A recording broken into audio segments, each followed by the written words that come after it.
38 minutos sobre las 10 de la noche. Don José María Fonseca Moretón, muy buenas noches. Muy buenas noches. ¿Cómo va la vendimia? ¿O cuándo va a ser la vendimia? Pues debería ser a partir del día 10, 15, que es más o menos cuando empezamos a vendimiar siempre. Pero yo creo que este año viene un pelín retrasada. De hecho, empezamos a tener el verano ahora, ¿no? Efectivamente. ¿Y qué pinta tiene?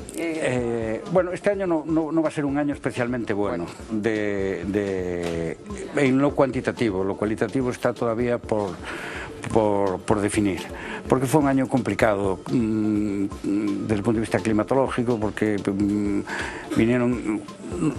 no vino el mal tiempo cuando tenía que venir el mal tiempo. No sucedieron como tenían que suceder. Bueno, José María Fonseca Moretón es el presidente de una de las empresas más exitosas de Galicia de los últimos años. Estamos hablando de Terras Gauda, un experimento que se inició hace unos cuantos años y que ha tenido un éxito arrollador. Enseguida vamos a hablar de la historia de Terras Gauda, de lo que ha ido sucediendo en este tiempo, de cómo ha cambiado Galicia y la vitivinicultura gallega en todo este tiempo y de muchas otras cosas que tienen que ver con este personaje, si se me permite la expresión, de que vamos a conocer algunas cosas en este vídeo. Apostar por la I+D, buscar la personalidad y calidad de sus caldos son las bases del grupo Terras Gauda. La comarca de O Rosal es la cuna de esta empresa vitivinícola. Allí nacía en 1989 la bodega del mismo nombre. Hoy cuenta con 160 hectáreas de viñedo, con cepas de albariño, loureiro y caíño blanco. Desde ese rincón de Galicia salen cada año 1,5 millones de botellas de vino que triunfan en Estados Unidos, Alemania y Holanda, pero que llegan también a mercados tan exóticos como China o la India. Además de su buque insignia, este grupo gallego maneja las bodegas Pitacum en la denominación de origen del Bierzo y los Ribera del Duero de Quinta Sardonia. La conservera de vegetales Arrosaleira, especializada en grelos, completa la familia que preside José María Fonseca Moretón. Licenciado en Ciencias Económicas, la trayectoria profesional de este ourensano quedó ligada al mundo de la uva a finales de los 80, al fundar las adegas das Eiras y viñedos do Rosal. Pero aunque el vino es su pasión de toda la vida, no es la única. La música es su otra amante. Toca la guitarra, el saxo, la gaita, se atreve con la percusión. Ha sido bandurria en la tuna compostelana, tocado en la charanga del Cuco e incluso en el grupo folk Arroda. Hoy, a sus 62 años, luce habilidad musical dentro de la orquesta con la venia. Por si fuera poco, en la apretada agenda de uno de los principales bodegueros gallegos hay hueco para promover un concurso de cartelismo publicitario, el Francisco Mantecón, que se ha convertido en referente de los diseñadores gráficos a nivel internacional. Son solo algunas pinceladas de un empresario con más de una faceta por descubrir. Bueno, como vemos, una personalidad muy compleja, muy apasionada, muy vitalista. Todo el mundo que conoce a Fonseca Moretón insiste en esta peculiaridad de su carácter. ¿Hubiera podido dedicarse finalmente a aquello para lo que estudió? Recordábamos que es licenciado en Económicas, que trabajó inicialmente como funcionario en el INEM. ¿Cómo hubiera sido Fonseca Moretón si hubiera seguido por ese derrotero? Pues no lo sé, pero a veces lo pienso, ¿no? En los momentos difíciles y en los momentos complicados que siempre, inequívocamente, hay detrás de un proyecto empresarial, que además tampoco suele nacer como un proyecto empresarial, sino con una idea que uno tiene y que poco a poco, para desarrollarlo, pues se va convirtiendo en lo que es una empresa, claro. Y muchas veces pienso la actividad que tenía como funcionario, que era realmente bonita, porque era responsable en la provincia de Pontevedra de la formación ocupacional y era un tema que me gustaba, en concreto la enología y la viticultura, y los cursos que se dieron ahí fue lo que me llevó a mí al mundo del vino, ¿no? ¿Por qué te habrás metido en tantos líos con lo bien que se puede vivir como funcionario haciendo lo que haces? Bueno, probablemente es inevitable, probablemente fue adaptando su vida a su propia forma de entenderla, ¿no? De entender la vida. Hablábamos de vitivinicultura, veíamos las instalaciones fantásticas de Terras Gauda. Bueno, hoy parece fácil, hoy está de moda el mundo del vino, hay bodegas, se conoce lo que es la enología, la ciencia se ha incrustado en este mundo, pero cuando ustedes empezaron, ¿qué fueron? ¿Unos locos o unos visionarios? Pues yo creo que un poco las dos cosas, porque en aquel momento ya apuntaban. Es curioso porque en Galicia coincidió en el tiempo el lanzamiento del Godello en la zona de Valdeorras con el despegue del albariño. Eran dos variedades que evidentemente en el mercado interior eran conocidas, tenían un cierto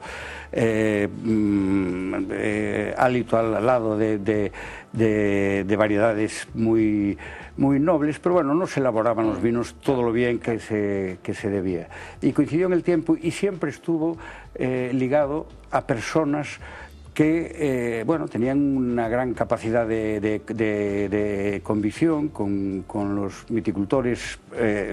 Como he sabido, la situación de Galicia de minifundio pues condiciona mucho lo que pasaba en aquel momento, y fueron gente pionera en la que coincidieron una serie de factores que cambiaron radicalmente lo que es el panorama vitivinícola. Pero las cosas han ido como se suponía que iban a ir, o está sorprendido en estos momentos de la hiperactividad casi que hay en el sector. Sí, vamos a ver, lo que había cuando había un cierto conocimiento fue lo que sucedió en el caso de Terras Gauda, y yo creo que en otros casos de bodegas que se fundaron entonces, unas ligadas al mundo de la viticultura ya desde siempre y otras no tanto, pero que sí había una percepción clara, desde luego en nuestro caso así era, de que estábamos con unas variedades nobilísimas, de que había unos mimbres extraordinarios para hacer un cesto, pero que había que andar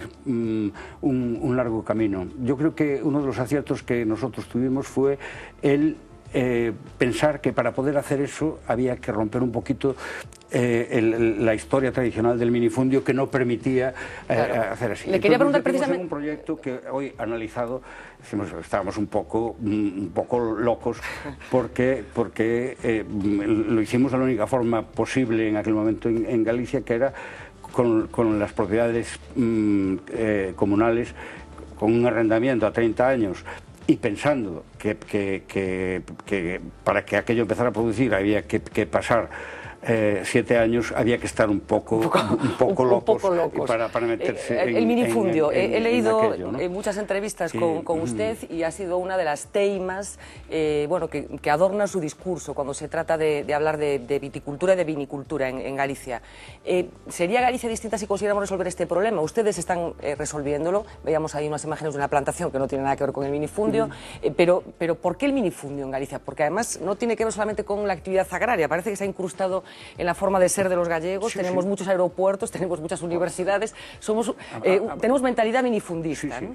Y excesivamente individualista. Hombre, yo en la época de funcionario, vamos, le puedo contar algunas anécdotas que son la zona de Silleda, por ejemplo, que estaba desarrollándose, los técnicos del IRIDA de entonces y nosotros mismos, los esfuerzos que estamos intentando hacer allí, pues para que cuando estaban empezando a funcionar las explotaciones ganaderas no hubiera aquellas cantidades ingentes de tractores, de remolques de tractores, de maquinarias que eran costosísimas para el nivel de vida de entonces. Recuerdo algunas parroquias, vamos, de Silleda, que no quiero decirla porque en algunas discusiones algún paisano a lo mejor me está oyendo y recordará, parroquias de 70 vecinos con 70 tractores. Lo cual pues era una cosa que no... Poco productiva, muy poco productiva. Pero después 70 tractores, 70 carros repartidores de estiércol. Cuando es organizado de otra manera, pues hubiera evidentemente ahorrado muchísimos costos. Pero claro, el minifundio tradicional de Galicia, que está incrustado efectivamente en todas las actividades de nuestra tierra, claro, tiene unas raíces que son, yo qué sé, la dispersión de la población, la propia orografía, que han condicionado una forma de ser que tiene muchas cosas positivas, pero tiene otras muchas que convenía hacer una serie de reflexión. Bueno, hablábamos del albariño, de la nobleza de esa variedad que se identifica con Rías Baixas, pero no solo, porque ustedes también han hecho una apuesta por vinos que no son estrictamente monovarietales. ¿Por qué esa convicción de que la riqueza de los vinos estaba o podía estar en la variedad? Bueno, vamos a ver. La variedad albariño es una variedad que no voy a descubrir yo ahora porque está más que descubierta, ¿no? Y hoy además ya es conocida en todo el mundo y ocupa un lugar preeminente entre las variedades blancas. Pero es que no sucede solo con la variedad albariño. Alguna ventaja tenía que tener esta situación histórica que hemos tenido de aislamiento y demás, que nos dio un patrimonio vitícola extraordinario. Las variedades que tenemos en Galicia, pero vamos, el albariño, el loureiro, el caíño blanco, pues, por hablar de las blancas, que también podríamos hablar de las tintas, pero la treixadura, son variedades, vamos, tienen unos elementos comunes, pero todas ellas excepcionales. En el Rosal, los vinos que se elaboraron tradicionalmente fueron con tres variedades. De hecho, la variedad reina en el Rosal para los viticultores viejos era el caíño blanco.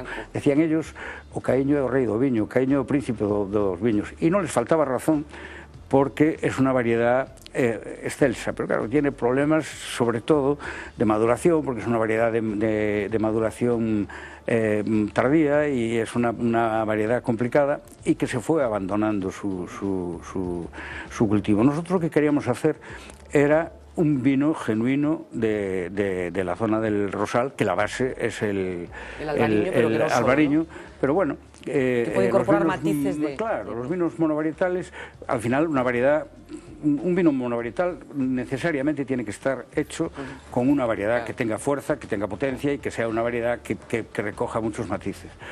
El albariño lo es sin ninguna duda, pero bueno, eso no quiere decir que todavía se le puedan dar otros matices y que se puedan hacer otras historias, y esto es lo que sucedía con los vinos del Rosal, desde los que yo estoy enamorado desde siempre, ¿no? Bueno, creo que el Terras Gauda se puede beber en unos 30 países, corríjame si me equivoco, sobre 30 países. Algunos, yo creo que en alguno más. Bueno, alguno muy alejado, con unas culturas gastronómicas distintas a la nuestra. ¿Cómo suele recibir la persona que bebe vino, digo, las más alejadas de nuestra cultura? ¿Cómo suele recibir el Terras Gauda? Muy bien, porque en los países en los que se bebe vino blanco se valora mucho este potencial que nuestras variedades tienen, esta explosión de aromas que tienen cuando se abre la botella, esos aromas frutales y florales que tienen esa frescura y esa mezcla de acidez con lo que es la estructura del vino, y eso, si se une además a una singularidad que sin ninguna duda los vinos gallegos tienen, crea verdaderas adicciones.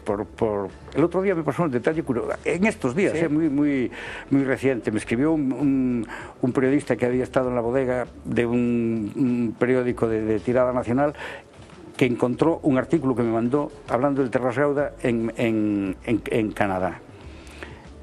Curioso. Y los artículos y la crítica que decía el periodista canadiense a mí me encantó, porque estaba totalmente fuera de los tópicos que se utilizan siempre con el vino.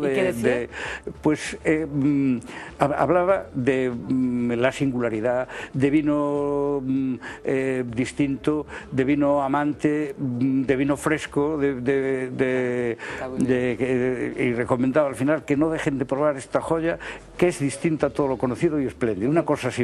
Este era más o menos ¿Y cómo el Ribeiro? ¿Qué tal se lleva? Ha habido siempre una competencia, supongo que sana, entre esas dos denominaciones de origen, quizás por la historia que tiene el Ribeiro, por los blancos que hace el Ribeiro. ¿Hay esa competencia real o es una impresión desde fuera? Bueno, no, vamos a ver, es que son dos historias que son las dos magníficas y extraordinarias, y yo además que soy de Ourense y mis primeros pinitos pues los recuerdo, vamos, en Bodega Rivera, de mi amigo Ernesto Valeiras, yo creo que ya en sexto, en preuniversitaria, allí que encontramos una vez unos vinos tostados del Ribeiro. Yo, el Ribeiro es un vino que lo conozco bien, lo amo profundamente y bueno, y tiene muchas similitudes con el albariño, que son las generales de los vinos gallegos, pero son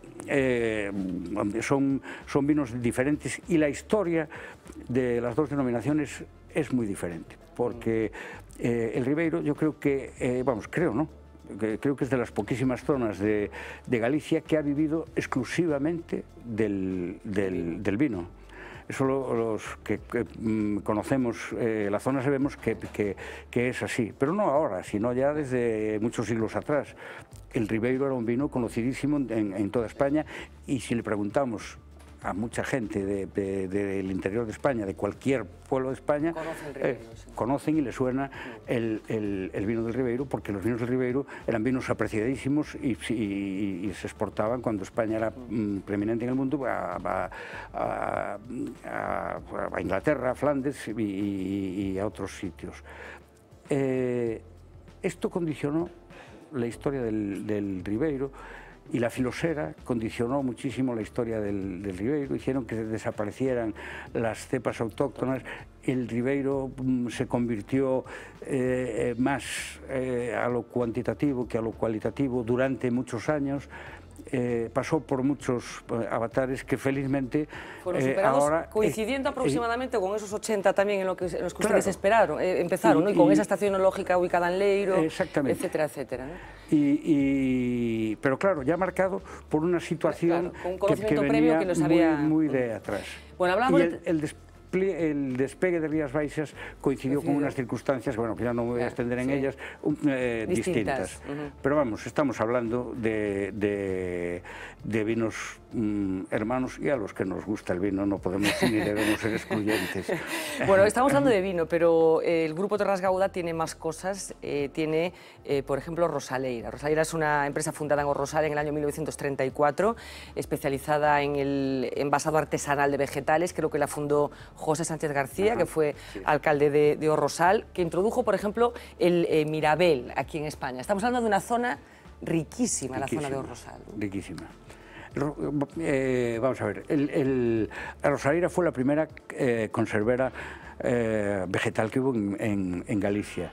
Este hombre, un ilustrado que llegó al Rosal como maestro, se dio cuenta del potencial enorme que había allí con productos de huerta. En aquel momento en el Rosal lo que se hacía era ganadería y viticultura y muy poco más.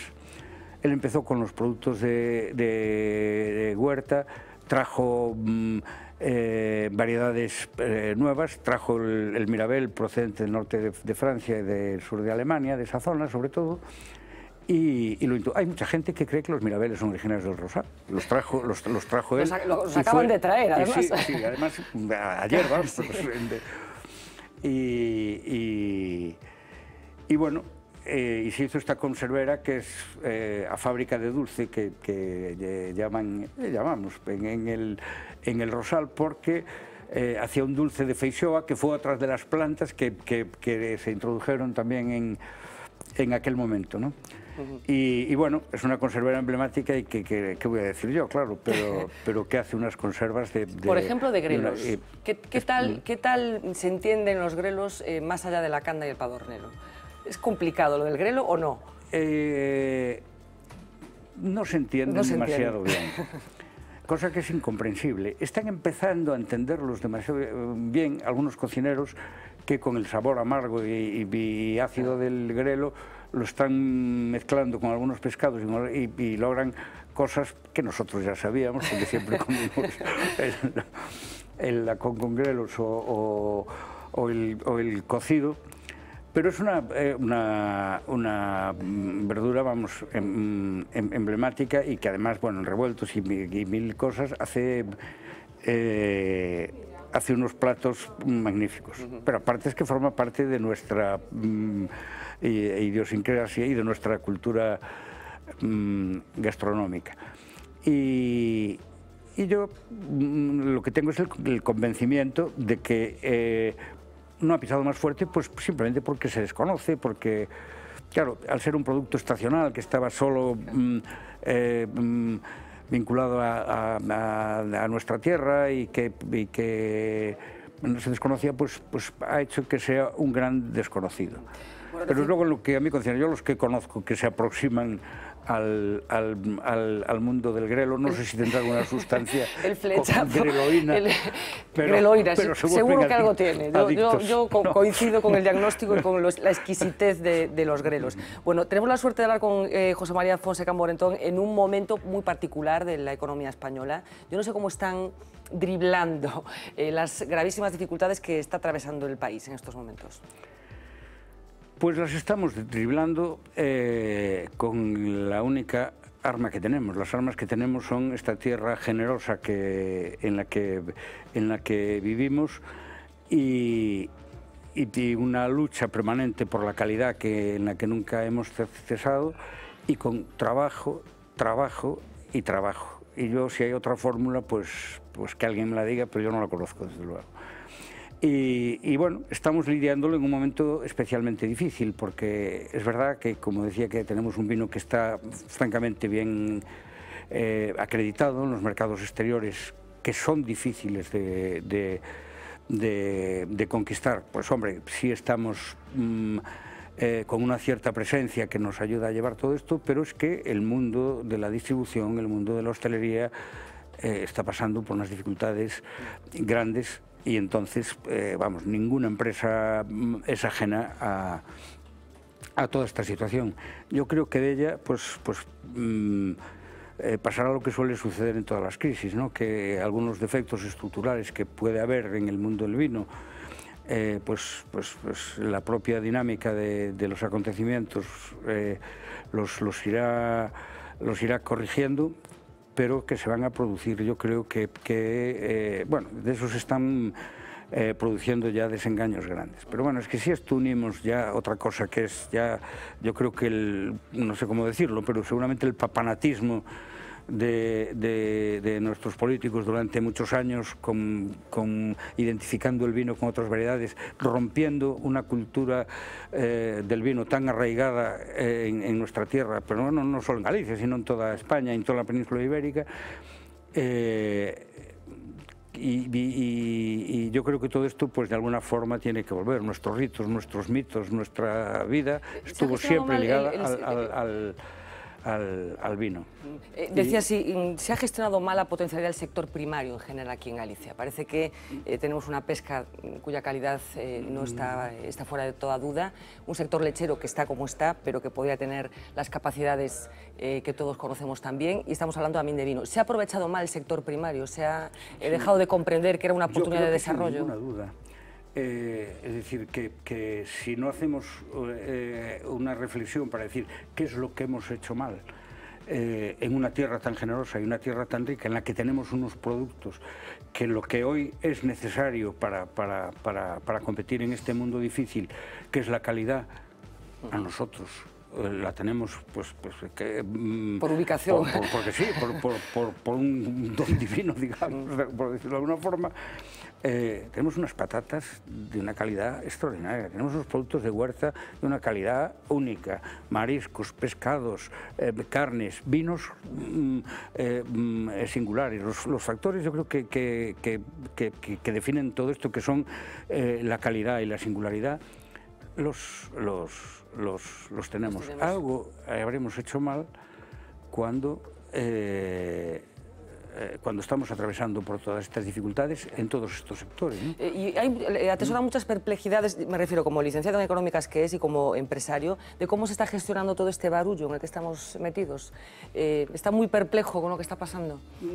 Bueno, estoy muy perplejo, pero debo confesar que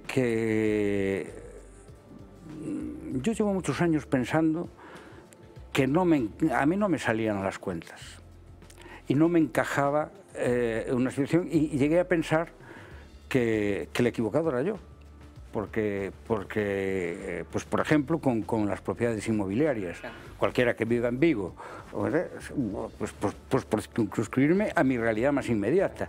La cantidad de pisos vacíos que había allí y el incremento paralelo de los precios, pues es una cosa que no encajaba. Y eso como otras cosas. Pues por desgracia no estaba tan equivocado. Y ahora cayó todo de golpe, pero es consecuencia de muchos años atrás. Y de un sistema financiero que a mi juicio tiene unas carencias terribles, ¿no? Se dieron unas circunstancias que yo sí quiero nombrarlas, porque yo no las pasaría por alto, que es toda esta playa de profesiones nuevas de intermediación financiera que salieron en un momento en el que hay unas masas monetarias en el mundo tremendos, pero que son los fondos de pensiones, son los fondos de ahorros, y que están gestionados de una forma que se le echa a veces la culpa a la banca, pero la banca es que antes sí eran ellos los que tenían el acceso a esos fondos, pero hoy el control de las grandes masas monetarias, en muchos casos, no son ellos los que lo tienen. Y se ha generado una toma de decisiones y una serie de cosas que yo creo que no está debidamente regulada, y se producen unos desequilibrios diarios y tal en los mercados de todo el mundo, difíciles de corregir en este momento, porque como es una situación complicada, pero habría que hacer una reflexión muy profunda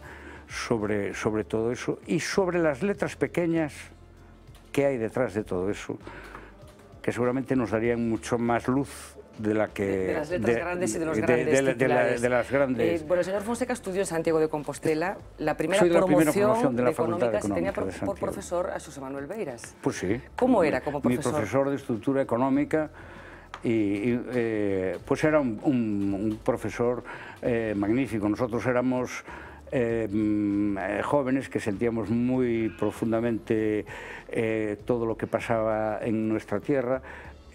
Por los años posteriores, yo creo que fue cuando escribió aquel libro emblemático que fue el atraso económico de Galicia, y además un poco los textos que seguían eran los textos del catedrático de Estructura Económica de Madrid y magnífico novelista y literato José Luis San Pedro, que era un hombre brillantísimo. En aquel concepto de universidad, de libertad de pensamiento, de capacidad de enseñar, de que el profesor aportaba muchas cosas, Beiras, sin ninguna duda, fue un profesor extraordinario, con el que no dejó de unirme una amistad que todavía sigue durando. ¿No le sorprende que siga dando guerra en estos momentos? ¿Que no le sorprende que siga dando guerra? No, en absoluto. Vamos,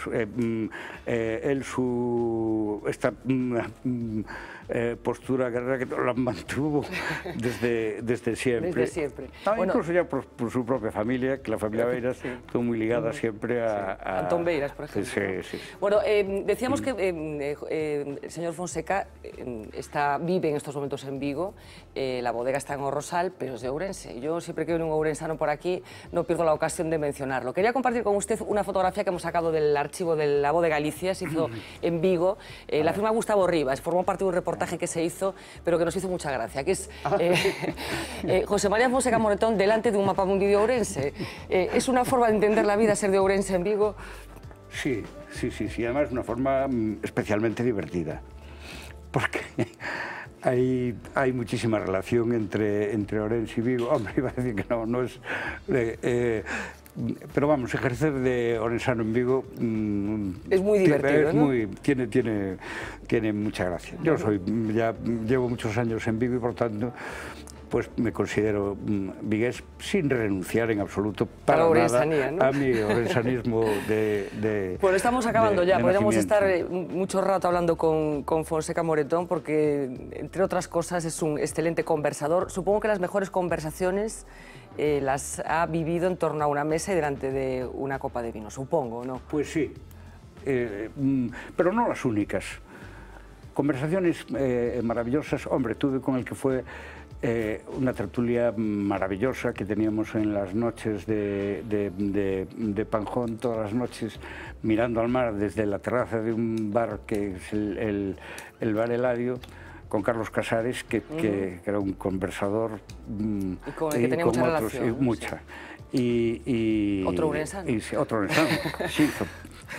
Y colaborador de esta casa a diario. Sí. Muchos de los artículos de Obarsi, sobre todo los del verano, salieron de aquellas conversaciones o de alguna excursión marítima, un paseo por la noche que estaban entrando sardinas en el puerto pesquero. Pero bueno, a mí la tertulia cualquier excusa vale para estar alrededor de una buena mesa. Ya estupendo. Última pregunta. Escribió un libro en su momento en el que, entre otras cosas, creo que fue en el torno al 2003, que hablaba de conversación y de comida, en el que otras cosas creo que daba la receta perfecta del cocido. ¿Cuáles son los ingredientes inevitables y las condiciones para hacer un cocido? Bueno, ese fue un libro que no lo escribí yo, lo escribimos entre los miembros fundadores de un lugar que se llama O Tabernáculo da Santa Sede, que es un bar emblemático de Pontevedra. Bueno, que por circunstancias que no vienen al caso, cogimos entre una serie de clientes de aquel bar. Hicimos un libro que era, quiero recordar, 10 años de conversas, ¿sí? Y de, bueno, sí, no recuerdo exactamente cómo era, sí, en el que poníamos una receta. Si a mí me tocó 10 años de arte, pratos, música y conversas. Conversas, exactamente. Y la receta del cocido, yo la decía muy simplemente, que hablaba, recuerdo perfectamente, de los ingredientes básicos. Y decía que el ingrediente básico era la cacheira de cerdo. Y luego justificaba por qué. Que no hacía falta nada más. Bueno, la ternera, por supuesto, que había que apoyarla, los grelos o la verdura, los garbanzos, el chorizo y demás. Pero con lo de cerdo. Todo lo demás ya, digamos, era vicio. Porque de la cacheira se pueden extraer las mejores carnes magras, el fuciño ya merecería un tratado aparte, que vamos a decir del paladar, de la oreja, del oído.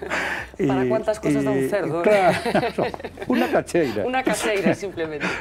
José María Fonseca Morato, un auténtico placer compartir mesa con usted. Pues muchísimas gracias por acompañarnos esta noche. Igualmente. Y que la crisis pase lo antes posible.